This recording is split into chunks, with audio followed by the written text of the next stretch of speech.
Hello, my name is Hannah Cussen, and this is what evolution wanted. We're going to be talking about the affordances and limitations of personification as a tool in science education. Now, since we're talking about education, I would like you all to join in an educational metaphor with me. Look around at your fellow audience members and decide that you hate them. It doesn't matter why, you just don't want to be anywhere near them.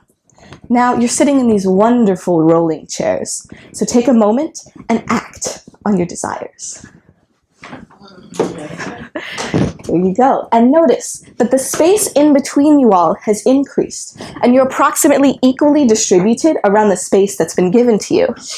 You all just participated in chemical diffusion, the process by which molecules spread out to fill the space they've been given. Now, this was a metaphor that was presented to me when I was first learning chemistry. Molecules want to be as far away from each other as possible.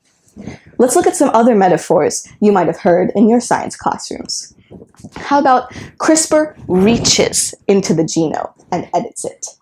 Or evolution chooses which species survive and which ones go extinct.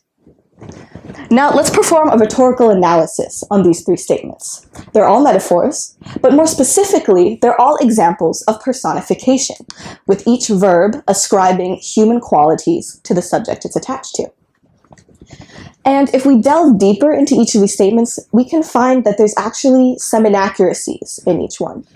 Molecules are inanimate objects. They don't want anything. CRISPR is shorthand for a tool researchers use to manipulate genomes, but it doesn't reach anywhere, and it can't edit with the level of specificity or precision that that word implies. And evolution is the name of an objective, probabilistic process. It doesn't pick and choose anything. So all of these have limitations. However, personification is very prevalent, especially in middle and high school classrooms. So given its prevalence, but its limitations, we should be asking two questions. First, why is personification useful? And second, what do we need to be careful about, or at least aware of, when we use it in science education? So today, first, I'm going to define what I think a good science education should seek to do. Then, we're going to see how personification measures up. First, the good stuff. And second, its limitations. Finally, we're going to cast judgment on personification and explore what we can and should do when using this as a tool in science education. So first, what should a good science education seek to do? I believe that science education should both interest and inform. Fail to interest the students, and they won't be engaged or receptive to the information you're trying to give them. But fail to provide them with the information they need, and you're really not giving them an education. And so when thinking about the information you need to provide, I use a framework provided by Ge Wang, published design philosopher and professor at Stanford. He says, a good education provides the tools with which to think and the freedom with which to question, to arrive at students' own conclusions. Basically, the tools and the freedom with which to think critically. So keeping this framework in mind, that education should interest and inform while providing tools, and there's supposed to be freedom right here, I promise. Let's see how personification measures up. First, the good stuff. Personification makes science accessible. Science is inherently abstract. It deals in intangible explanations. But we as learners make sense of the world through our own concrete lived experience. So the great thing about metaphor is it maps abstract concepts like chemical diffusion onto these concrete lived experiences. Moreover, when we hear a fresh metaphor, we rearrange patterns of previously organized thinking. And personification gives things a special emotional valence through its human connection. So the emotional aspect of personification gives the information a special emotional salience, which makes it more likely to stick in students' minds. So, returning to our educational goals, metaphor creates interest by providing fresh and vivid patterns of thinking. Abstract information is made accessible by attaching it to concrete experience. And it's also a great tool for structural reasoning. But what about the freedom to think critically? Here's where the limitations come in. Metaphor is inherently limited. It's never an exact fit. And you might be thinking, Hannah, I know that molecules don't have feelings, but did you think about this without being prompted? And more importantly, would your students? The problems with metaphor come from extrapolating too far, and we can fight this through dialogue with students and careful explanation of the actual scientific concepts. But the much harder thing to fight is when we extrapolate too far unconsciously, because we're not aware of it. And as a type of metaphor, personification guides our thinking in ways we aren't aware of. Let's look at an example using the personification of CRISPR. Jennifer Doudna, prominent academic at UC Berkeley and the leader of the team that discovered CRISPR, introduced the idea of CRISPR as an editor, saying we could edit genomes like a piece of literary prose. Vivid, no?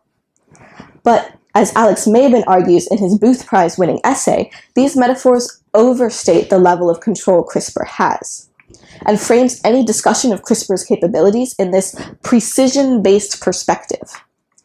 Moreover, the editing metaphor doesn't even register as a metaphor anymore, meaning that this constraint is imposed subconsciously, one-sidedly, and it trickles down from the highest levels of academia, from Jennifer Doudna herself, into the language we use in science classrooms and into the discussions of ordinary people. It's everywhere, and it's unnoticed. Moreover, with personification specifically, there's a problem from that emotional human aspect. It's called teleology.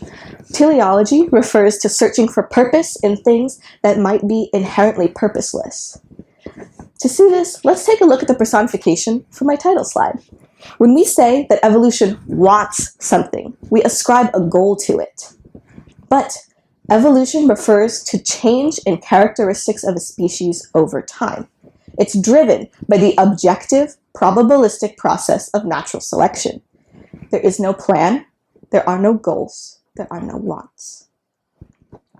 And with this mental model of someone called evolution, picking and choosing species, we take all of the questions we could possibly ask and narrow them based on the subconscious assumption that evolution would want what we want.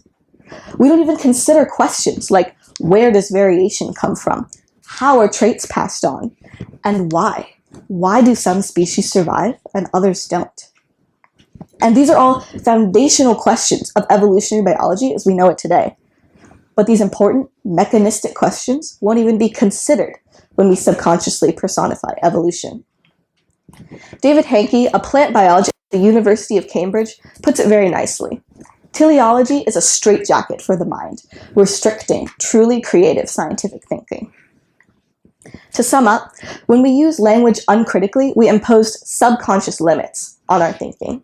And if we tie this back to the educational goals, if we provide personification without qualification, we aren't giving students the ability to ask questions. We might even be providing them with faulty mental models. And if we don't give them the tools or the freedom, we really aren't providing the information that we promised. And this picture looks a lot different than before. There's a lot fewer check marks. So what should we do? Because those check marks aren't invalid. Personification is emotional, and that makes it interesting. It makes important information accessible by tying it to concrete experience. And it is a tool for holding the abstract in your hand. And these three things mean that it's a great strategy for introducing new abstract concepts. And I would argue that once we move past the stage of introduction, reasoning about the limits of the personification can actually be a great exercise in critical thinking. So I argue that personification can provide that freedom, that platform with which to ask questions and to explore. It just comes with a caveat. We need to be aware of the limitations of the language we use in science education. So this is what evolution wanted. To be personified, perhaps, but to be personified carefully. Thank you very much.